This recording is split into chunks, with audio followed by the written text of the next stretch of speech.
नमस्कार, आपका स्वागत है समझ ही अंतिम उद्देश्य यूट्यूब चैनल पर। इस चैनल के माध्यम से हम कक्षा 6 से लेकर के कक्षा 12 तक की सभी पुस्तकों को समझेंगे गहराई से, उसके बाद सभी प्रश्नों का हल भी करेंगे और आपको नोट्स टेलीग्राम चैनल पर मिल जाएगा, जिसका लिंक आपको डिस्क्रिप्शन बॉक्स में दिया हुआ है। ठीक है, तो उससे पहले हम लोग आचार्य प्रशांत जी के बारे में जान लेते हैं। आचार्य प्रशांत जी दुनिया के सबसे ज्यादा फॉलो किए जाने वाले स्पिरिचुअल लीडर हैं। वे आईएएस, आईआईटी, आईएम, गेट जैसे टॉप एग्जाम क्लियर कर चुके हैं। इनके द्वारा करोड़ों विद्यार्थियों का जीवन बदल रहा है। उन्हें अवार्ड भी मिल चुका है इन्वायरमेंट को सुरक्षा रखने के लिए। मैं एक वीडियो आपको रिकमेंड करना चाहूंगा, ऑपरेशन 2030। ये वीडियो आप अवश्य देखिएगा यदि आप अपने पृथ्वी से प्यार करते हैं तो। और वे लगभग 160 से अधिक किताबें लिख चुके हैं। अगर विद्यार्थी जीवन की बात करें तो विद्यार्थी जीवन के ऊपर भी एक पुस्तकें उन्होंने लिखी है, आप उन्हें जरूर पढ़िएगा, है ना। स्टूडेंट लाइफ से रिलेटेड लगभग हजारों वीडियोस यूट्यूब पर आपको मिल जाएंगे आचार्य जी की। 22 से अधिक कंट्री के लोग उन्हें फॉलो करते हैं। उनका मुख्य 5 काम है। पहला, जलवायु परिवर्तन के ऊपर बात कर रहे हैं वे। दूसरा, महिला सशक्तिकरण, जो महिलाओं के ऊपर शोषण हो रहा है उसके ऊपर बात कर रहे हैं। तीसरा, युवाओं को सही दिशा में ले जा रहे हैं। चौथा, पशु क्रूरता, बेजुबानों का जान लिया जा रहा है, उस पर काम कर रहे हैं। पांचवा, उच्चतम ग्रंथों को सरल अर्थों में घर घर तक पहुंचा रहे हैं, है ना। आचार्य प्रशांत जी के बारे में जितना भी शब्द बोला जाए कम ही पड़ेगा, क्योंकि वे बहुत महान काम कर रहे हैं। आज के युग के वे भगत सिंह, स्वामी विवेकानंद जैसे महान पुरुषों के समान आते हैं, ठीक ना। आज हम लोग पढ़ेंगे कक्षा 6 की पुस्तक डेजी इंग्लिश बुक, जिसमें यूनिट 6B, चैप्टर का नाम है पेपर बोट। ये कविता है। तो इसे स्टार्ट करने से पहले हम आचार्य प्रशांत जी के कोट्स को देख लेते हैं। चारों ओर से लगी पड़ी हो, आपको जड़ से उखाड़ देने के लिए, आप पर जादू कर देने के लिए, आपको हिला देने के लिए, और आप ऐसे खड़े रहिए जैसे आपके चारों ओर बच्चे नाच रहे हैं, ठीक है ना। करके देखिए, इंसान बन जाइएगा। ओके, तो स्टार्ट करते हैं हम लोग चैप्टर को। बिफोर यू रीड, आपके पढ़ने से पहले। As a child you must playing several games, जब तुम बच्चे थे, आप बहुत से गेम खेला करते थे होंगे, है ना। बहुत से तरह तरह के गेम खेला करते थे होंगे। What is your favourite pass time during the rainy season, आपका क्या फेवरेट मतलब आपका पसंदीदा क्या वैसा गेम था बरसात के मौसम का। Do you like to float paper boat, क्या आप पेपर का नाव बना करके उसको तैराना बहाना पसंद करते थे। The child in poem love the world playfulness and fun, इस पोएम में जो एक बच्चा है वो बहुत प्यार करता है किससे, मस्ती भरी दुनिया से, ठीक है ना। डे बाय डे, दिन ब दिन ही फ्लोट पेपर बोट्स, हर दिन ब दिन वह पेपर वाला नाव को बहाता है। डाउन द रनिंग स्ट्रीम, बहती हुई पानी में। And hopes that they would reach some distant land, और वो सोचता है कि यह किसी दूसरे देश पर चला जाएगा, दूसरे जगह पर चला जाएगा। Read and enjoy the poem, पढ़िए और इस पोएम को समझिए, आनंद लीजिए, पोएम का आनंद लीजिए। Day by day I float my paper boats, दिन ब दिन मैं अपने पेपर बोट को फ्लॉट करता हूँ, बहाता हूँ। One by one down the running stream, एक एक करके प्रत्येक को बहती हुई धारा में बहाता हूँ। In big black letter I write my name on them, और बड़े बड़े काले अक्षर में मैं अपना नाम भी वहाँ लिखता हूँ। And this the name of the village, और साथ ही अपना गाँव का नाम लिखता हूँ। वेयर आई लिव, जहाँ मैं रहता हूँ, ठीक है।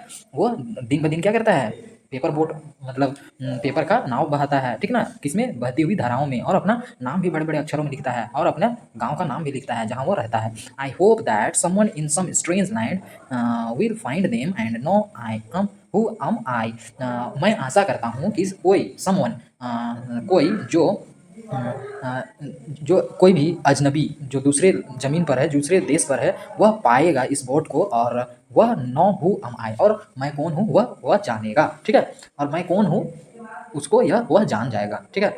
आगे, I load my little boats with shiuli flower from the garden, मैंने अपने बगीचे के सिहुली फ्लावर को क्या किया, अपने छोटे से बोट में लोड किया, भर दिया, ठीक है। And hope that this bloom of the town will be carried safely to the land in the night, और ये मैंने आशा किया कि रात में ये क्या करेगी, ये सेफली मतलब सुरक्षित रूप से ये रात में ये सुरक्षित रूप से इसे डाउन नीचे ले जाएगी, ठीक है ना।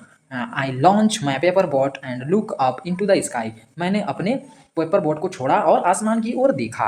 And see the little cloud sitting there white bulging shell, और मैंने क्या देखा कि छोटा सा बादल जो कि दिख रहा था, वाइट ब्लगिंग सेल मतलब सफ़ेद सफ़ेद और उभरी हुई जैसा, ठीक है ना। I know not what playmates of mine in the sky. मैं नहीं जानता था कि कौन मेरा साथी जो है, प्लेमेट्स मतलब साथी जो है इस आकाश से सेंड देम भेज रहा है क्या हवा को, to race with my boats, क्या करने के लिए, मेरे बोट से रेस करने के लिए, ठीक ना, मेरे बोट से रेस करने के साथ। व्हेन नाइट कम्स आई बरी my face in my arm. जब रात हुई, जब रात होती तो आई बरी मैं फेस इन माई आर्म, मैं अपने आर्म के कंधों के कंधों में अपना चेहरे को बरी कर लेता, ढक लेता।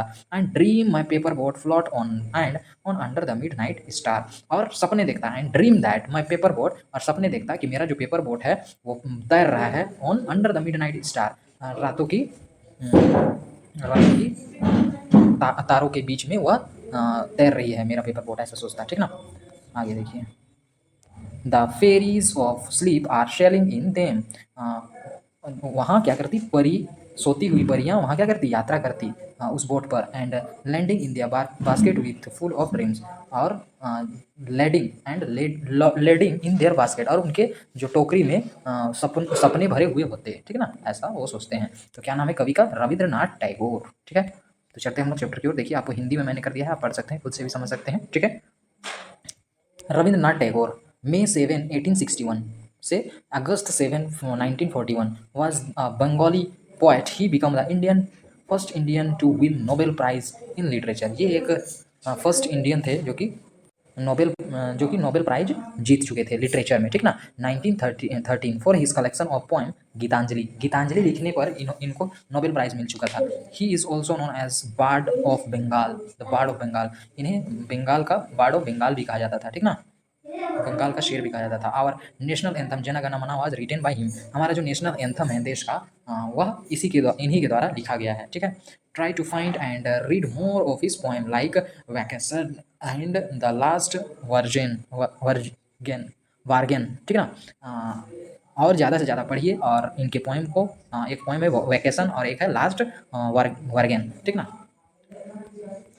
No the word shiuli, white fragrant flower होता है, एक सफ़ेद खुशबूदार फूल। ब्लू मतलब फुल्ली ओपन फ्लावर, पूरा अच्छी तरह से खिला हुआ flower. Launch my paper boat मतलब put down the boat in running water, बहती हुई धारा में अपने बोट को रखना, उसको कह रहे हैं launch my paper boat. Bulging मतलब स्टिकी आउट मतलब उभरा हुआ, ठीक ना। बरी my face cover my face, cover कर लेना, छुपा लेना। लेडिंग मतलब cargo field in boat ship and train, जो कार्गो होता है जिसमें कह सकते हैं कि भरा हुआ, ठीक ना, कार्गो जो बहुत से स्थान होते हैं जो कि फील्ड इन बोट, जो कि भरा रहता है क्या में, बोट में, शिप में और ट्रेन में रहता है, ठीक। Explore the point, answer the following question. Where does the boy float his paper boat. कहाँ, वेयर डज द बॉय, कहाँ लड़का फ्लोट करता था, बहाता था अपना पेपर बोट को, वह रनिंग स्ट्रीम में, रनिंग वाटर में, ठीक ना। Why does he right his name on the paper boat, क्यों अपना नाम को वह लिखता था पेपर बोट में, ताकि कोई स्ट्रेंज उसे देख ले और उसके बारे में जाने, ठीक ना। Which flower does he put in his paper boat, shiuli नाम का फ्लावर वह डालता है पेपर बोट में, ठीक ना, लिटिल पेपर बोट में। What does the boy dream at night, रातों में वह क्या सपना देखता है, वह देखता है कि उसकी जो नाव है वो पानी में सितारों के नीचे तैर रहा है, वह सोचता है, ठीक ना। Match the phrase in the column A and column B appropriate. The child bring the swiftly flower, चाइल्ड क्या करता है, स्विफ्टली फ्लावर लाता है, कहाँ से, फ्रॉम हिज गार्डन, अपने गार्डन से, बगीचा से लाता है। The cloud seems to, cloud कैसा दिखता है, क्लाउड दिखता है कैसा, सेल इन द बोर्ड, ठीक ना, सेल इन द बोट्स के जैसा दिखता है। The child float his paper boat, child बच्चा जो है वो बहाता है अपना पेपर बोट को, कहाँ, वह बहाता है इन द रनिंग स्ट्रीम, ठीक है ना, अपना बहती हुई पानी में। At night the fairies of sleep, रातों में सोती हुई परियाँ क्या करती है, वो सोती हुई परियाँ रेस विथ द बॉट्स, ठीक ना, नहीं, कह सकते हैं सोती हुई परियाँ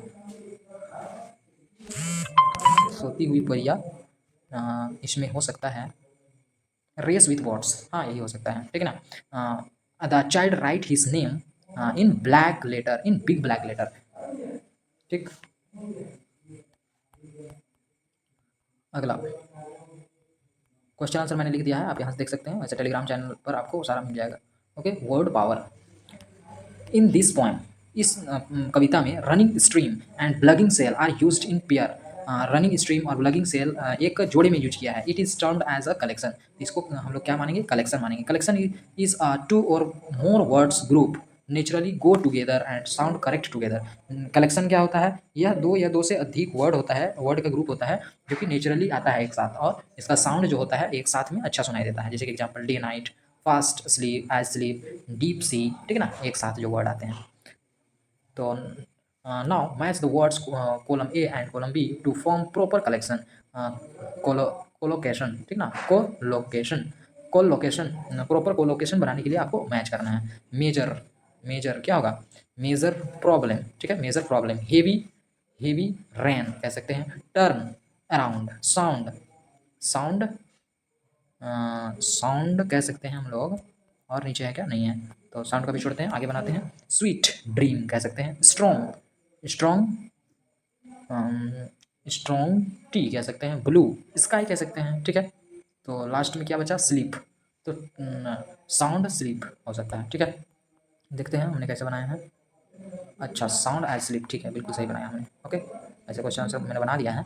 आगे देखिए, रीड एंड स्पीक, पढ़िए और बोलिए। रिसाइट द पोएम लाउडली, क्या करना है? पोएम को जोर से आवाज़, ऊंची आवाज़ में बोलना है क्लास में। On the proper innocent and gesture, proper innocent, intonation मतलब इशारा के साथ आपको क्या करना है? प्रॉपर इनोटेशन, अच्छी मधुर आवाज़ के साथ और गेस्चर के साथ, इशारा के साथ आपको पोएम को जोर जोर क्लासों में बोलना है। इमेजिन योर सेल्फ, अपने आप को आप क्या कीजिए? कल्पना कीजिए। To be a paper boat which has floated in the stream, अपने आप को एक पेपर बोट समझिए और जो कि वो फ्लोट कर रहा है, बह रहा है एक धारा में। Right a paragraph about what you so on the way, और पैराग्राफ लिखिए क्या क्या आपने देखा उसके बारे में। जैसे कि हिंट्स, फिश है, डक है, क्रेन है, फ्रॉग है, रिवर बैंक है, फिशरमैन है, वाटर है, चाइल्ड है, एक्सेट्रा, ये सब हिंट्स दिया गया है। At first I come across the river bank, मैं कहाँ से आया? नदी के किनारा से आया, ठीक है ना। देन आई सो फिश, मैंने फिर फिश को देखा। And so on, so on, और मैंने क्या देखा? फिशरमैन, और साथ ही फिशरमैन को भी देखा। ये सब बना करके लिख सकते हैं। यदि आप चाहते हैं बेहतर जीवन जीना, है ना, घिसी-पिटी जो जीवन लोग जीते हैं, आप देख पा रहे होंगे कि पढ़ाई, जॉब, शादी, बुढ़ापा, खत्म कहानी। अगर अलग जीवन को जीना चाहते हैं, बेहतर करना चाहते हैं, यदि आपको लिखनी है नई कहानी, तो आचार्य प्रशांत जी की शिक्षाओं से जुड़िए। लाइव जुड़ने के लिए, ठीक है ना, आप प्ले स्टोर से आचार्य प्रशांत ऐप डाउनलोड करके वहाँ से जुड़ सकते हैं, या गूगल क्रोम में भी जाकर के जुड़ सकते हैं। यदि कुछ भी समस्या आती है तो आप इस नंबर पर व्हाट्सअप कीजिएगा, मैं आपको मदद कर सकता हूँ, ठीक है। नमस्कार। यदि आपको इस वीडियो से हेल्प हुआ है तो मैं आप लोगों को एक काम दे रहा हूं, उस काम को आप अवश्य ही पूरा कीजिएगा। आप देख पा रहे होंगे कि आपको वीडियो के नीचे मोर करके लिखा हुआ दिख रहा होगा, मोर करके, उस मोर पर आप क्लिक कीजिएगा, आपको डिस्क्रिप्शन पेज खुल जाएगा, ठीक है। डिस्क्रिप्शन पेज में फिर से आपको मोर लिखा हुआ दिखेगा, मोर पर फिर से आप क्लिक कीजिएगा, ठीक है ना। तो आपका डिस्क्रिप्शन ओपन हो जाएगा। आप नीचे की ओर स्क्रॉल करते हैं, आप देख पा रहे हैं कि क्लाइमेट चेंज बाय आचार्य प्रशांत जी, इस वीडियोज़ को अवश्य ही आप देखिएगा। क्लाइमेट चेंज के ऊपर आचार्य जी की वीडियो है, ये आज का सबसे बड़ा मुद्दा निकल चुका है। यदि आप अपने घर वालों से प्यार करते हैं, यदि आप अपने गांव वालों से प्यार करते हैं, यदि आप अपने शहर से, अपने राज्य से, अपने देश से प्रेम करते हैं, अपने विश्व से, अपनी पृथ्वी से यदि आप प्रेम करते हैं, तो ये वीडियो को आप अवश्य ही शेयर कीजिएगा। आचार्य जी की जो वीडियो है क्लाइमेट चेंज का समाधान, ये वीडियो को आप देखिए, समझिए, ज़्यादा से ज़्यादा लोगों तक शेयर कीजिए। क्योंकि अगर आप अपने देश के लिए कुछ काम करना चाहते हैं, कुछ अपना स्वधर्म निभाना चाहते हैं, तो ये वीडियो को ज़्यादा से ज़्यादा लोगों तक शेयर कीजिए। क्योंकि सबसे बड़ा मुद्दा बन चुका है अभी क्लाइमेट चेंज। क्योंकि 365 में से ऐसा कोई भी दिन नहीं है जिस दिन हमारा क्लाइमेट ठीक है ना। और सबसे बड़ा नुकसान जानवरों को हो रहा है और गरीब तबके के लोगों को हो रहा है, ठीक है, जो कि इसके लिए वे जिम्मेवार भी नहीं है। जिम्मेवार तो वो अमीर लोग हैं जो ज़्यादा से ज़्यादा कार्बन फुटप्रिंट छोड़ रहे हैं और पृथ्वी को नुकसान पहुंचा रहे हैं, ठीक है।